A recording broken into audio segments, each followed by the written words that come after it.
Chapter 13. For Robert Langdon, the Capitol Rotunda, like St. Peter's Basilica, always had a way of taking him by surprise. Intellectually, he knew the room was so large that the Statue of Liberty could stand comfortably inside it. Wow. But somehow, the Rotunda always felt larger and more hollowed than he anticipated, as if there were spirits in the air. Tonight, however, there was only chaos. The Capitol police officers were sealing the rotunda while attempting to herd distraught tourists away from the hand.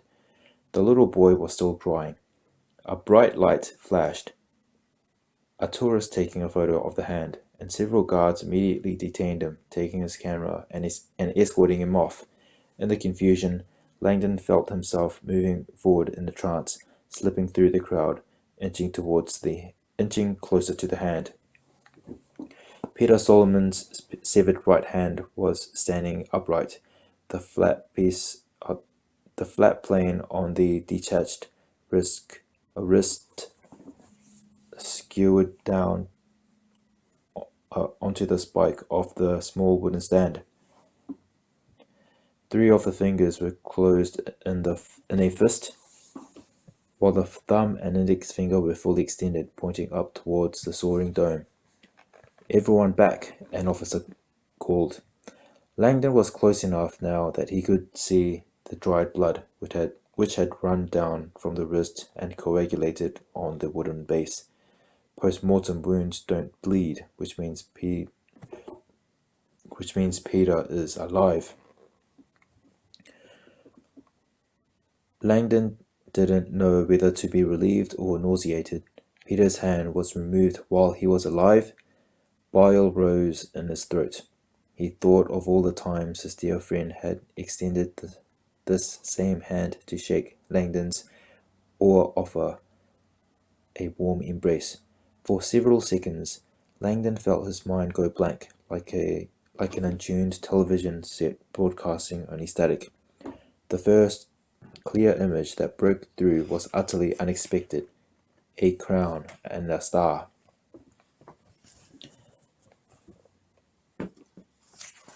The fuck? Okay. Langdon crouched down, eyeing the tips of Peter's thumb and index finger. Tattoos? Incredibly, the monster who had done this appeared to have tattooed tiny symbols on Peter's fingertips. On the thumb, a crown. On the index finger, a star. This can't be. The 2 symbols registered instantly in Langdon's mind, amplifying this already horrific scene into something almost otherworldly. These symbols had appeared together many times in history, and always in the same place, on the fingertips of a hand. Well, what else?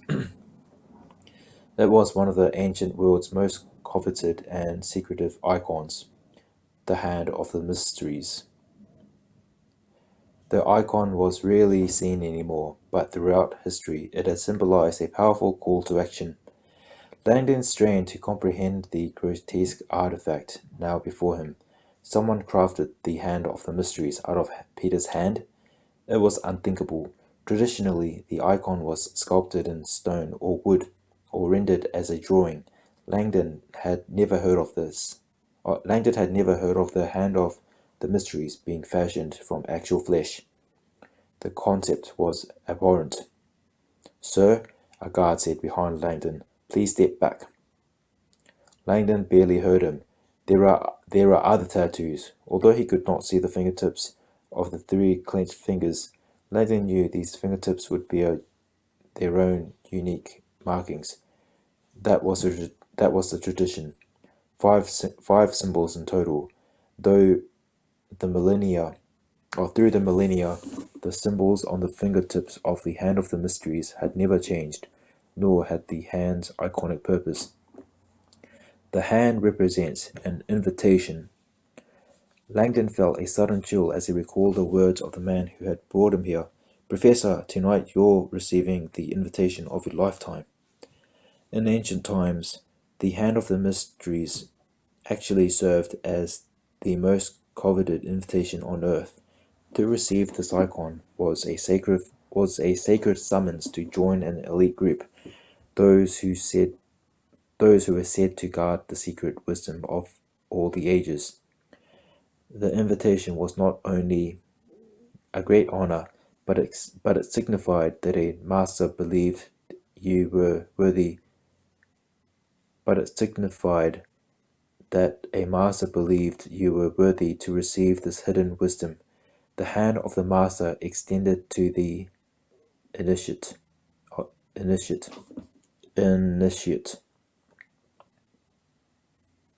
Okay. Sir, the guard said, putting a firm hand on Langdon's shoulder, I need you to back up right now. I know what this means, Langdon managed. I can help you. Now, the guard said. My friend is in trouble. We have to. Langdon felt powerless. Langdon felt powerful arms pulling him up and leading him away from the hand. He simply let it happen, feeling too off balance to protest. A formal invitation had just been declared. Someone was summoning Langdon to unlock a mystical portal that would unveil a world of ancient mysteries and hidden knowledge, but it was all madness, delusions of a lunatic.